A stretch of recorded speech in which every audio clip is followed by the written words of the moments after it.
ഓം ഹരി ഓം ശ്രീ ഗുരുഭ്യോ നമഃ. ഹരി ഓം. ഹരി ശ്രീ ഗണപതയേ നമഃ. അവിഘ്നമസ്തു. ശ്രീ മഹാസരസ്വത്यै നമഃ. ശ്രീ മഹാഗുരുഭ്യോ നമഃ. കൃഷ്ണ കിടാവേ ഇത ഞാൻ തൊഴുന്നേൻ, ആനന്ദമൂർത്തേ അഴകാപുരാനേ, എപ്പോഴുമോമൽ തിരുമേനി കാൺമാൻ തക്കോരു കണ്ണിനരുളീട വേണം. ജഗന്നിവാസ കരുണാംബുരാശേ മുകുന്ദ ഭക്തപ്രിയ വാസുദേവ, വരുന്ന രോഗങ്ങൾ അകന്നു പോകാൻ വരം തരേണേ. ശ്രീ ഗുരുവായൂരപ്പ വരം തരേണേ. ശ്രീ ഗുരുവായൂരപ്പ. മോക്ഷാബ്ദിസാരമയ ഭാഗവതാഖ്യദദ്നോ നാരായണീയ നവനീതം അഹോ ഗൃഹീത്വാ മായാമയൗഖ പരിതപ്തജനാദയോദാത്. നാരായണ അവനിസുരായ നമോസ്തു തസ്മൈ. ശ്രീ ഗുരുവായൂരപ്പ ശരണം. ശ്രീ നാരായണ ഭട്ടതിരി നമസ്തേ. പ്രിയപ്പെട്ടവരെ, ഇന്ന് 6ാമത്തെ ദശകം വിരാട് സ്വരൂപവർണ്ണം നോക്കാം. ഇതിൻ്റെ വൃത്തം വസന്തതിലകമാണ്. 1-ാമത്തെ ശ്ലോകം. ഭഗവാൻ വിരാട് പുരുഷോത്പത്തി രൂപേണ സ്ഥൂല ശരീരനായി എന്ന് പറഞ്ഞ ശേഷം ഈ പ്രപഞ്ചം ആ ശരീരത്തിലെ അവയവങ്ങളെ ഉപാസനയ്ക്ക് ഉപകരിക്കത്തക്കവണ്ണം പ്രത്യേകമായി എടുത്ത് വിവരിക്കുന്നുണ്ട്. ഏവം ചതുർദശ ജഗന്മയതാം ഗതസ്യ. ഏവം ചതുർദശ ജഗന്മയതാം ഗതസ്യ പാതാളം ഈശാ തവ പാദതലം വദന്തി. പാതാളമീശാ തവ പാദതലം വദന്തി. പാദോർധ്വദേശം അപി ദേവരസാതലം തേ. പാദോർധ്വദേശം അപി ദേവരസാതലം തേ. ഗുൽഭദ്വയം ഖലു മഹാതലം അദ്ഭുതാത്മൻ. ഗുൽഭദ്വയം ഖലു മഹാതലം അദ്ഭുതാത്മൻ. ഇതിൻ്റെ അർത്ഥം നോക്കാം. ഭഗവാനെ വിളിക്കുകയാണ്. ഹേ ഈശ, സർവശക്തനായ ഭഗവാനെ, അങ്ങ് ഇപ്രകാരം 14 ലോകങ്ങളായി രൂപം കൊണ്ടിരിക്കുന്ന അങ്ങയുടെ ഉള്ളംകാലുണ്ടല്ലോ, അതിനെ പാതാളം എന്ന് പറയുന്നുണ്ട്. ഭഗവാനെ, ഹേ പ്രകാശസ്വരൂപ, ഹേ ദേവ എന്ന് പറഞ്ഞാൽ പ്രകാശസ്വരൂപനായിട്ടുള്ള ഭഗവാനെ, അങ്ങയുടെ പുറവടികൾ രസാതലം എന്നും പറയുന്നു. അദ്ഭുതാത്മൻ എന്ന് പറഞ്ഞു. ഹേ അദ്ഭുതസ്വരൂപനായ ഭഗവാനെ, 2 നെരിയാണികൾ മഹാതലമെന്നും പറഞ്ഞു വരുന്നുണ്ട്. വിശേഷേണ രാജിക്കുന്നതാണ് വിരാട്ട്. അവയവങ്ങളെല്ലാം പ്രത്യേകമായി തെളിഞ്ഞു പ്രകാശിക്കുന്നു എന്ന് സാരം. ഈ പ്രപഞ്ചമൊട്ടാകെ ഭഗവാന്റെ രൂപമായിട്ട് കാണാനാണ് വിരാട് സ്വരൂപ വർണ്ണനം പറഞ്ഞു തരുന്നത്.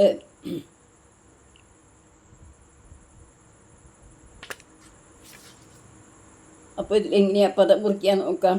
ഏവം ചതുർദശ ജഗത് മയതാം, അതാണ് ജഗന്മയതാം. ഗതസ്യ ഏവം ചതുർദശ ജഗത് മയതാം ഗതസ്യ പാതാളം ഈശാ തവ പാദതലം വദന്തി. പാതാളം ഈശാ തവ പാദതലം വദന്തി. പാദോർധ്വദേശം അപി ദേവ രസാതലം തേ. പാദോർധ്വദേശം അപി ദേവ രസാതലം തേ. ഗുൽഭദ്വയം ഖലു മഹാതലം അദ്ഭുതാത്മൻ. ഗുൽഭദ്വയം ഖലു മഹാതലം അദ്ഭുതാത്മൻ. ഗുൽഭ എന്ന് പറഞ്ഞാൽ നെരിയാണി എന്നർത്ഥം. ദ്വയം പറഞ്ഞാൽ രണ്ട്. അപ്പോൾ രണ്ട് നെരിയാണികൾ എന്നാണ് ഉത്ഭദ്വയം എന്ന വാക്കിൻ്റെ അർത്ഥം.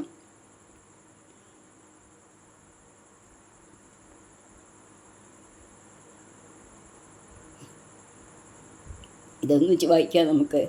ഏവം ചതുർദശ ജഗന്മയതാം ഗതസ്യ ഏവം ചതുർദശ ജഗന്മയതാം ഗതസ്യ ഏവം ചതുർദശ ജഗന്മയതാം ഗതസ്യ പാതാളം ഈശ തവ പാദതലം വദന്തി പാതാളമീശ തവ പാദതലം വദന്തി പാദോർധ്വദേശം അപി ദേവരസാതലം തേ പാദോർധ്വദേശമപി ദേവരസാതലം തേ ഗുൽഭദ്വയം ഖലു മഹാതലം അദ്ഭുതാത്മൻ ഗുൽഭദ്വയം ഖലു മഹാതലം അദ്ഭുതാത്മൻ.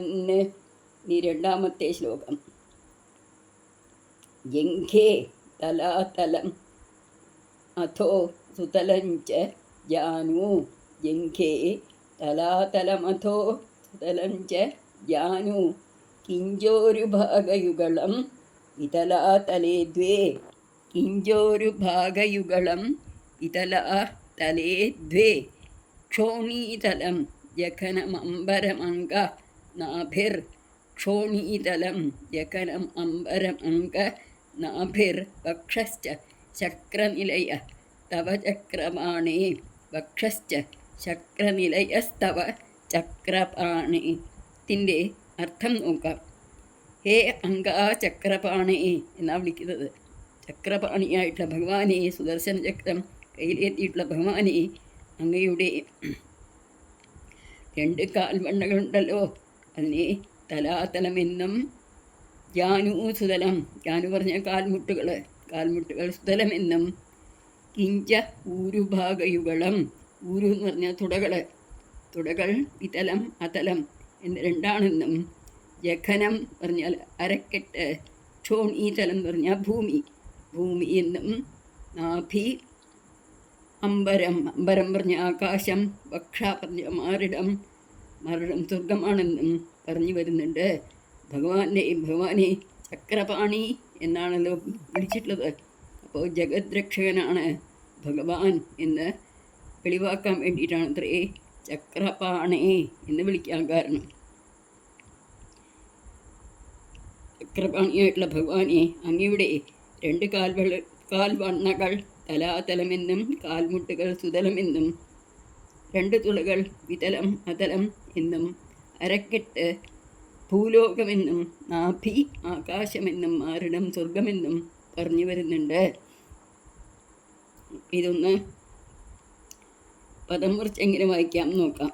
ജംഘേ തലാതലം അഥോ സുതലം ച ജാനു ജംഘേ തലാതലം അഥോ സുതലം ച ജാനു കിഞ്ചോരുഭാഗയുഗളം വിതലാതലേ ദ്വേ കിഞ്ചോരുഭാഗയുഗളം വിതലാതലേ ദ്വേ ക്ഷോണീതലം ജഘനം അംബരം അംഗ നാഭിഃ ക്ഷോണീതലം ജഘനം അംബരം അംഗ നാഭിർ വക്ഷ ച ചക്രനിലയഃ തവ ചക്രപാണേ വക്ഷഃ ച ചക്രനിലയഃ തവ ചക്രപാണേ.